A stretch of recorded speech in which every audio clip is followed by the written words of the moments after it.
አንቺ ያምሻል። ቆይ የመደንገጥ ሱስ አለብሽ? ቆይ ምንድነው? እኔ ምንም እየገባኝ አይደለም። ምን ሊሆን ይችላል? ቆይ እንግዳ የምትቀበዩ እንደዚህ ነው? ለነገሩ እኔ እንግዳ አይደለሁም። ስማኝ ሰውዬ፣ ያፌት ሳይመጣ ከዚህ ብትወጣ ነው የሚሻለው። አይ ካልክ ግን የማትወጣበት ችግር ውስጥ ነው የምትገባው። ተግባባ? አልተግባባን። በዚህ አይነት ደግሞ መቼም ልንግባባ እንችላለን። ለምን ያፌትን አታሳምኝ? እነዚህ ከኔ ጋር ከመከራከር ለያፌት ነግሬው ነበር፣ ግን መቼም ቢሆን እንደማይሆን ነው የነገረኝ። ስለዚህ እሱ ሳይመጣ ከዚህ ብትወጣ ነው የሚሻለው። ስሚኝ አጎቴ ሚስት፣ እንድበሳጭ ባታደርጊኝ ጥሩ ነው። ደግሞ ምንድነው በወንድሜ ቤት አለቃ የምትጫወችው? እንዴትም ብለሽ አሳምኝ። እኔ ከዚህ በኋላ እዚህ ነው የምኖረው። ቆይ አሰማም እንዴ? አይሆንም እያልኩ እኮ ነው። ይልቅ እሱን ተይውና ገንዘብ ያስፈልገኛል ስጪኝ። ኧረ እባክህ ሌላስ የምትፈልገው ነገር የለም? በል አሁን ያፌት ሳይመጣ ከዚህ ቀጥ ብለህ ውጣ።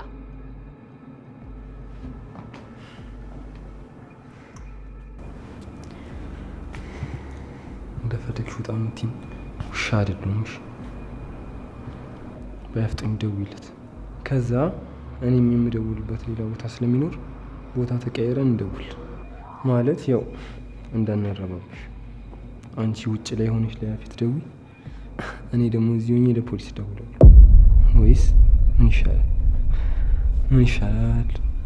ሰይጣን፣ የሰይጣን ቁራጭ ነሽ የማትረባ። ሰይጣን ያልሽኝ አጎቴ ሚስት፣ በትክክለኛ ስሜማ አትጥሪ። ዘመድ አይደለም።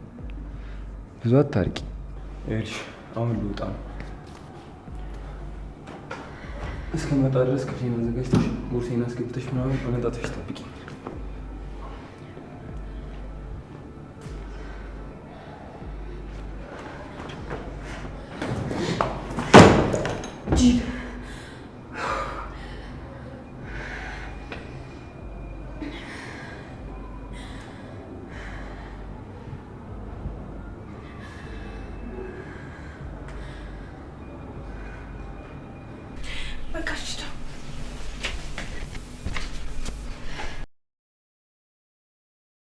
አዲስ ቁጥር። ሄሎ ሄሎ፣ አቶ ናታን እንዴት ነህ? ይሄ ናታን ስልክ አይደለም። ጥሩ ነው። ማንነት መቀየሩ ያን ያህል የከበደ አይመስልም። ኦ አቶ ያፌት ምን ፈልገህ ነው በዚህ ሰዓት?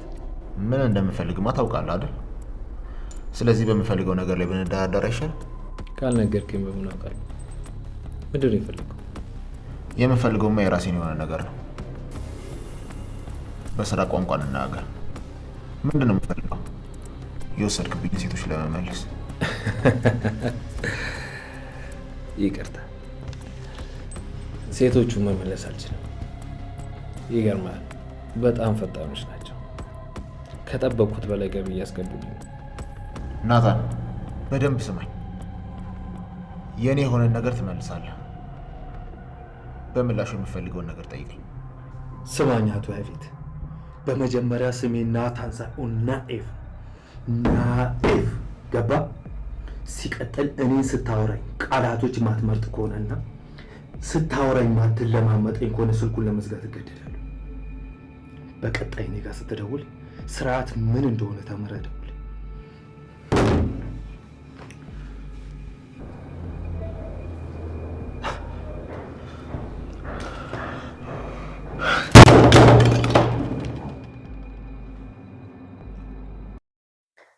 አቤል ኤፍራታን በማስፈራራት ላይ ነው። አሰላሙ አለይኩም። ሰላም ወዲ ሀገሬ ልጆች እንዲሁም የቻናሌ ተከታታዮች እንዴት ናችሁ? ደህና ናችሁ ወይ? እኔ ደህና ነኝ አልሐምዱሊላህ አለሁላችሁ። ወዲ ሀገሬ ልጆች በያላችሁበት ሰላማችሁ ብዝት ይበልልኝ ማለት ነው። ይህም ቪዲዮ ስትጀምሩ በላይክ ጀምሩ ማለት ነው። ሐረግ ድራማ ክፍል 97 እና በክፍል 98 ምን ይከሰታል የሚለውን አብረን የምናይ ይሆናል ማለት ነው። እንግዲህ እንደሚታወቀው ቤዚ ጓደኛዋን ለመፈለግ ሄዊን ለፖሊስ ጣቢያ አመልክታለች ማለት ነው። በዛም ናውድ ያው ጓደኛዋ አብሯት ሂዶ አመልክተዋል ማለት ነው። እነሱም በጣም ደስተኛ ናቸው። እንደዚሁ ደግሞ ገኒም በቃ መንቀሳቀስ ጀመረች ማለት ነው። እንደውም ስራ ለስራ እያለች ነው። ልጄንም በዛው ማየት ትችላለሁ እያለች ነው።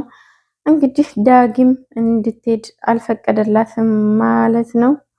በዛ መሀል ቢኒ መጣ። ያው ቢኒ ሲመጣ ደግሞ ያው ገኒን አረጋጋት ማለት ነው። በቃ እንድትረጋጋ ኤፍራታ እናስመጣታለን ምናምን አላች ማለት ነው። ከዛ ዳግም ቁርስ ሰራላቸው። በጣም ደስ ይላል። ገኒ ስለተሻላት ጨርሶ ደስ ብሎኛል። በዚህም እንደዚሁ በጣም አዝናለች ማለት ነው፣ በጓደኛዋ ማለት ነው። እና ሁለተኛ ናታን ያፌትን አበሳጨው ማለት ነው። ያው ናታን እንግዲህ ያፌት ሲደውልለት ያው ይሄ ስልክ የያፌት አይደለም አለው ማለት ነው። ስለዚህ ናየፍ ብላኝ ጥራው አለው ማለት ነው ያፌትም እንግዲህ ያው ናታን እንግዲህ ሴቶቹን ወስዶበታል ማለት ነው። ያፌትም የኔ የሆነውን ነገር መልስልኝ አለው ማለት ነው። ናታንም እንግዲህ ያንተ ልጆቹ በጣም ሴቶቹ አሪፍ ገቢ ያስገቡልኝ ነው ብሎት እንትላለው ማለት ነው። ዘጋበት ማለት ነው። እና በዛ ተበሳጨ። እንደዚሁም ያፌት ኤፍራታን ወጥመድ ሊያስገባት ነው ማለት ነው። ምክንያቱም አቅዶላታል ከበፊቱም እንግዲህ ከናታን ጋር ስራ መስሎት ማለት ነው። ወረቀት ትፈርም ያለሽ እያላት ነበር ማለት ነው። እሷም እንግዲህ የምን ወረቀት ምናምን እያለች ነው እንግዲህ ያው ወጥመድ ሊያዘጋጀላት ማለት ነው። እንደዚሁም ናታን ደግሞ ያው ኢንስፔክተሩ ኤፍራታ ድርጅቱ ጋር እየሄደች እንደምትሰራ ነገረው ማለት ነው። ናታንም ተናደደ ማለት ነው። ያው የሆነ ነገር እያቀደ እንደሆነ አሰቡት ማለት ነው። ኢንስፔክተሩም እንግዲህ ያው ራስን ጠብቅ ያኔ ልውጥ ሰዎች ያኔ ልውጥ ፊት እያየው ነው ምናምን አለው ማለት ነው። እንደዚሁም ሌሊት ቤት ገባች ማለት ነው። በዚህ መሀል ሉሊት ቤዚን በነገር እንትላለቻት ማለት ነው። እንግዲህ ቤዚን ልታጠምዳት ነው። ከዛ ቤዚን አጥምዳ ናታንን ለማጥመድ እንትል እያለች ነበር። እንግዲህ በህመሟ አሳባ እየተጨቃጨቀች ነው ማለት ነው። ስለዚህ ቤዚም እንግዲህ ከሷ ጋር እንትል እያለች ነው ማለት ነው። በዛ መሀል ጽዮንን በጣም አዝናለች ማለት ነው። ቢኒ አልፈልግም ስላላት ማለት ነው። እና ያው ሁሉም አዝነዋል ማለት ነው። ከዛ በኋላ በዛ ላይ ዳጊ እንድታወራት አልፈልግም አለው ማለት ነው። ቢኒ ከጽዮን የምትባል ልጅ ጋር እንድታወራ አልፈልግም ማለት ነው። ምክንያቱም ዳጊም እንግዲህ ጽዮን እኮ ላንተ ታስፈልጋለች በጭራሽ አለው ማለት ነው። ሊያምናት አልቻለም። ምክንያቱም እዛ አቤል በአፈነው ሰዓት እንደዛ ስላለው ቢኒ ማመን አቃተው ማለት ነው። ግን ይወዳታል ማለት ነው። በዛ መሃል ቤዚና ፂ የሆነ ነገር እየተመካከሩ ነው ማለት ነው። ስለ ቢኒ ይመስለኛል። ቢኒን በቃ ጽዮን ጋር ሊያመጡት ነው ማለት ነው። የሆነ ነገር ሆናለች ተመካክረው እንግዲህ አድርገውታል ማለት ነው። በዛ መሃል አቤል ኤፍራታ እንግዲህ ያው ትርፍ ቁልፍ አለው ገብቶ ሶፋው ላይ ዘና ፈልሰስ ብሎ ተቀምጦ ኤፍራታ ስታዩ ደንግጣ ነበር። አንቺ በቃ ሁሌ ነው እንደምደነግጨው አላት ማለት ነው። ስለዚህ እሱም እያስፈራራት ነው ማለት ነው። ያፌት አይፈልግም እዚህ ቤት ስትለው እንግዲህ አንቺም ለያፌት ደውይ እኔም ለፖሊስ ልደውል አላት ማለት ነው። ምክንያቱም እያስፈራራት ነው። ገንዘብ ጠየቃት ማለት ነው። ኤፍራታ ምን እንደምታረግ ጨንቋታል።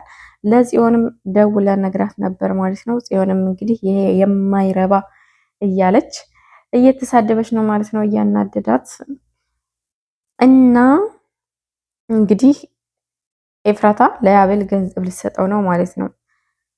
ብቻ እዚህ ጋር አሁን ብትናገር ጥሩ ነበረ የአቤልን ማለት ነው። ምክንያቱም ኤፍራታን ይቅርታ ያፌትን የወጋው አቤል እንደሆነ በደንብ ታውቃለች። እንደወጋው ብትናገር